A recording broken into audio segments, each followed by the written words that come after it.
I am Mihkel. Hello, I'm Christian. We are glad to be back in March, and today we are going to cover three things. We are going to talk about our developers team progress. Also, we are going to talk a bit more in detail what our R team has been up to, and we end up with the introduction video from our visual effects artist Javier. So let's go on. I'll start with the developers team work. They have been they've been put all effort into making our core systems work. We are working on crafting, gathering, also skill progression, one of the big thing in our demo game. Also movement systems, energy consumption, and cooking. So the team has made good progress. We actually wanted to show you some footages also, footage from Unreal Engine, but we decided to postpone it this time because we feel that it's better to show you this footage in a better level design. We are working now on the so-called stage where we can present these mechanics better and make them even more like interesting for you. So yeah, we hope we can present you something in April then. And yeah, these core systems have been taking a lot of time from our developers. They are working as they can because we are all volunteers, as you know. So they have other obligations also. And yeah, but we are very glad with their progress and working. Yeah, work goes on. So that's it for the developers team progress. And now, Christian, what the art team has been doing. Very interesting, very interesting. Our team is like developer team, very good work. Very beautiful pictures. You will see soon. And yeah, what we want to do is that now the art team is focusing on the assets, what we can use in our Mortalis world. Our goal is to bring uniqueness of the Mortalis world into the demo game also.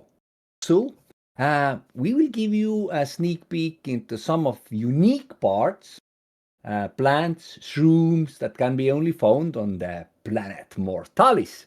And there is unique things there. So you can see now here, there is Sammalseen, which is called, I think it's called Moss-shroom. It's very interesting, like you see brown and something is inside. And so this Sammalseen, you can dry it, but it can sting you. Some very this ancient thing, very interesting. Something from Estonia. So from here you can understand like something that yeah, it's very interesting for you maybe. So it will grow on the where is not lots of moisture, this environment, and it's like little bit orange, like oranges color, very different. So the Sammalseen, the mushroom, there is also poison inside. So the poison is inside there, and something maybe can do with this poison. There is also it will like other animals there. Maybe they can't eat it or something, or maybe can. So very strange one. Also, there is cooked version, like you see here. so you can cook it. How do you cook if there is poison? Why do you can cook it?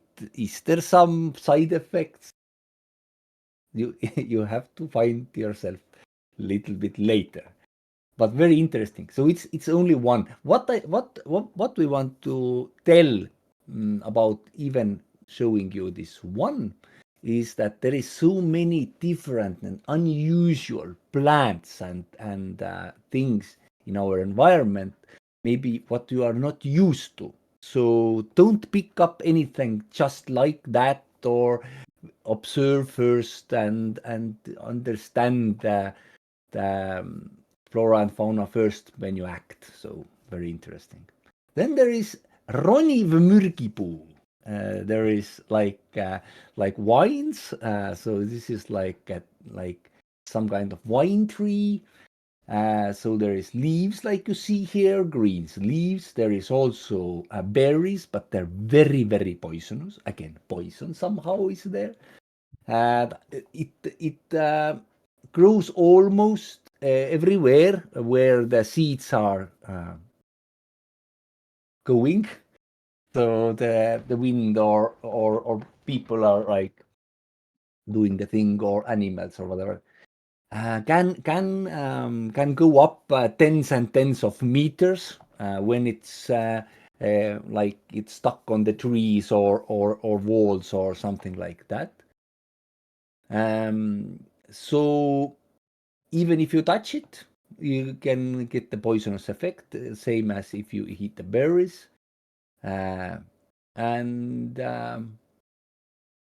yeah, something you can do it with this.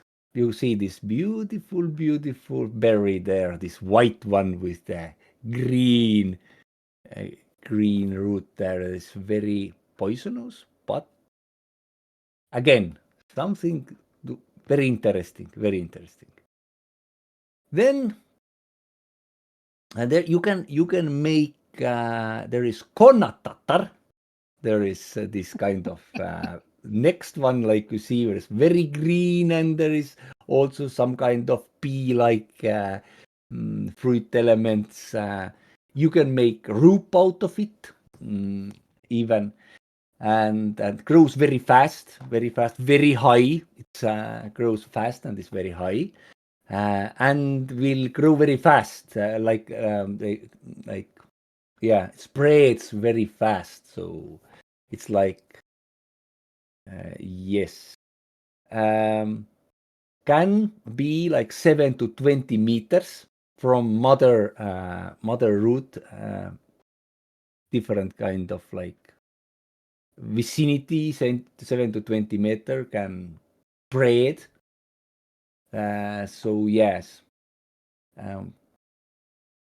it's like something what our narrative team and also our team has doing together. So if you now imagine you go to the Mortalis world, there is very strange things and very strange plants and flora and fauna there. So you can do different things there. Then this Konnatatar, you can't destroy it very easily. It's very hard to destroy, even if you cut it down. So you have to do something else with it to get rid of it. So let's say you want to build something, and this is like a big empty ground, but there is so much Konnatatar there. But you have to get rid of it first, because it's pain in the ass. So again, because you're building up civilization, it's not gonna be easy. It's not gonna be easy. Nature is strongly there and says, I was here first. You have to be smart. You have to be smart. Then I maybe allow you to do your things here. So yeah. Also, yes, you can't walk very fast there. You're stuck in this it's like it will, yeah. It's you can't go through very fast when there is much of Konnatatar there.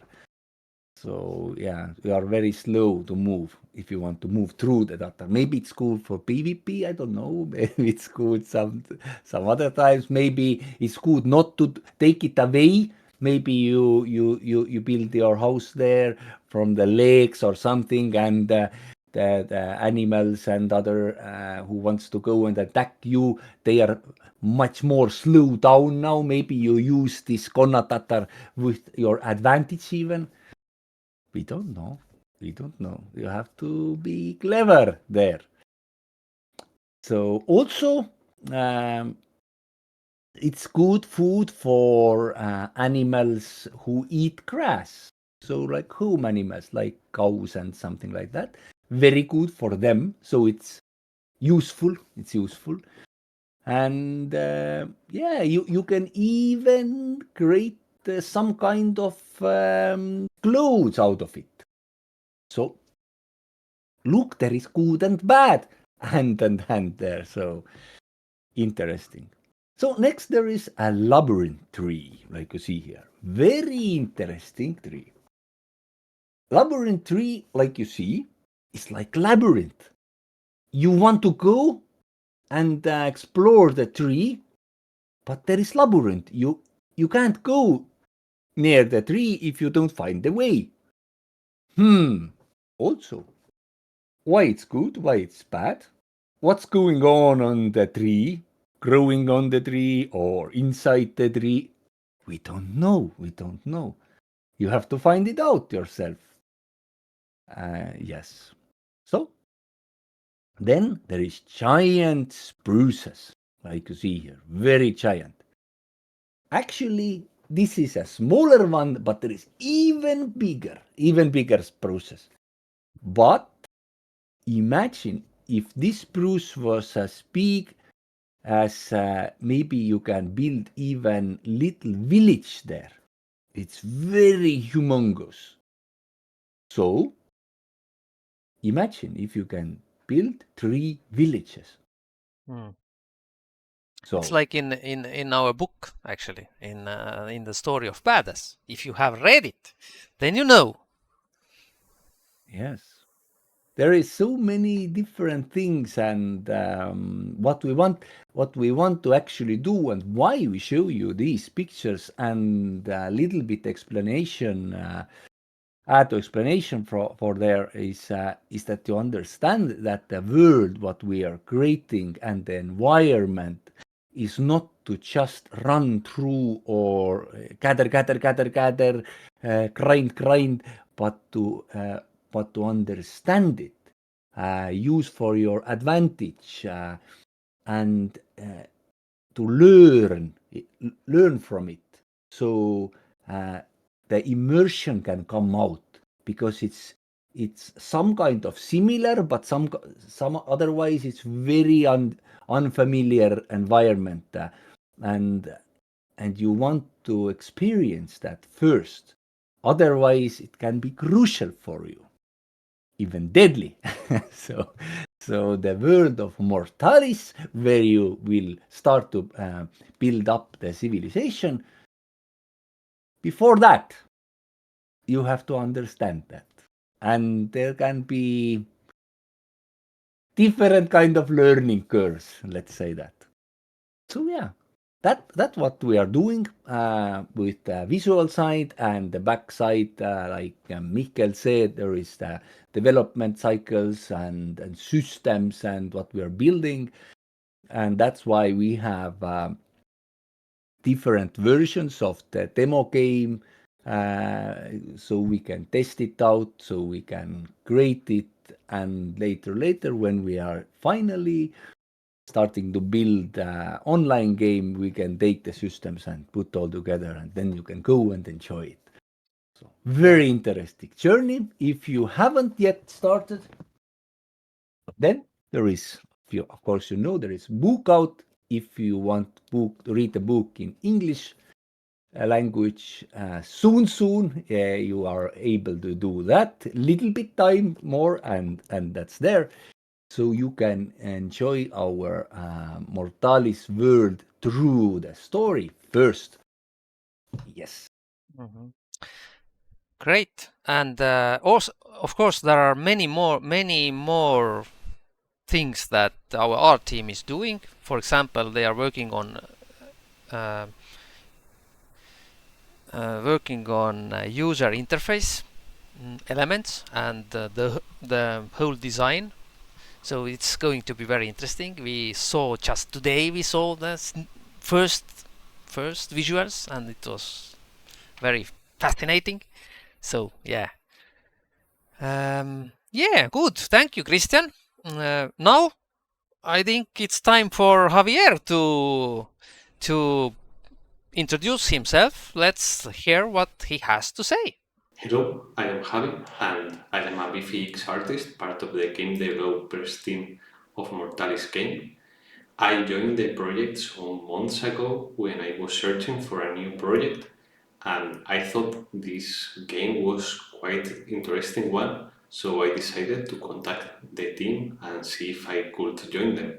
Before becoming a VFX artist and joining the game developers community, I used to be an illustrator, and I keep enjoying painting and I keep doing it, but now it's not as a job, but in a more personal way, and that's something I am very happy with. About how I joined the team was because last summer I went to an animation festival and I could meet there a lot of Estonian people, and after that I thought it could be interesting to know what game developers are doing in Estonia, so I searched for game studios, and that's how I find Mortalis project.